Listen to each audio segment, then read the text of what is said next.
Назар балам, мынау қандай кен тас? Боксит. Дұрыс. Қарай ғой. Бокситтен алюминдік заттар жасалынады. Алюминийден қандай заттар жасайды?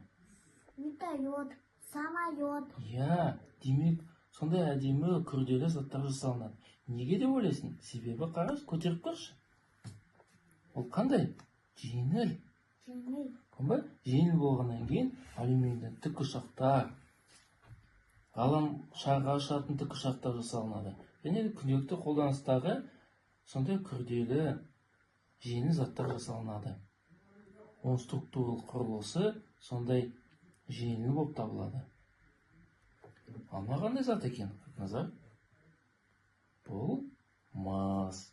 Қандай әдемі жылтырап тұр сондай. Мыстан қарай ғой. Әртүрлі электрондық құрылғылар жасалынады. Күнделікті қолданылатын пылесос, теледидар, холодильник, барлығының негізінде электрондық құрылғылар бар. Қарай ғой балам, көрдің бе? Қандай әдемі. Қазақстанда мыс кен орындары бар. Мысалы, жезқазғандық пласт бар деген бар.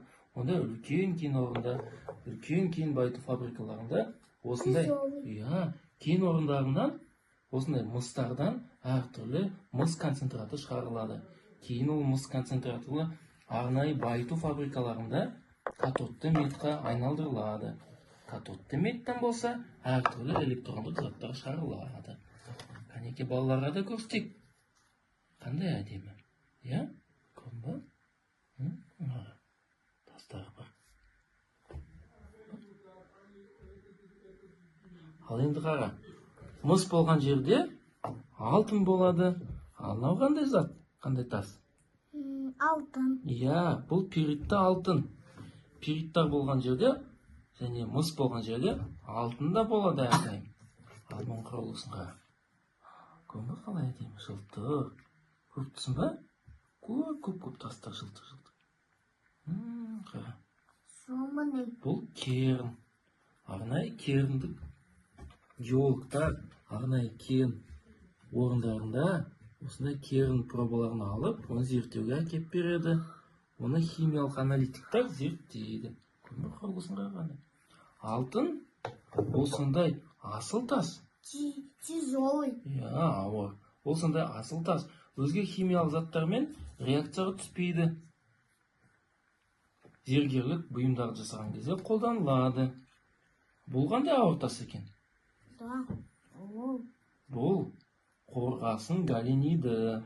Қорғасында өндірісте әртүрлі қосылыстары өндірісте қолданылады. Мысалы, атом энергетикасынан және де өзге де медицина бұйымдарында қолданылады. Оның салмағы қандай екен? Ауыр, Ауыр. Мына екеуін салыстырайықшы. Қайсы ауыр? Боксит ауыр ма, галенит ауыр ма? Галенит ауыр.